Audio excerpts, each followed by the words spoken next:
One of the cool ways to use myViewBoard is to have all of your students engaged at the same time from their device instead of being up at the panel.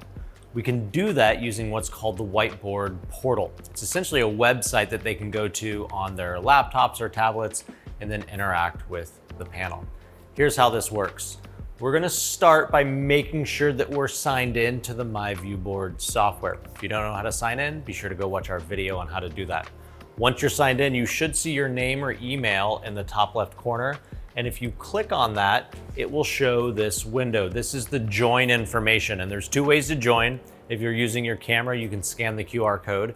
However, most students will just join by using the URL down here at the bottom.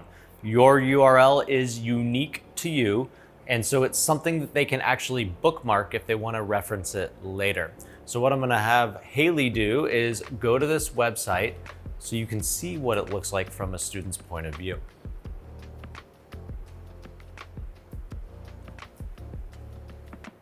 Now, she will enter her name, and when she clicks next, she's going to see basically all the options or things that you can do inside the portal, such as receive the screen, send your screen, do a pop quiz, or throw and upload images. We're gonna break each of those down into separate videos, but this is essentially what it looks like for the students.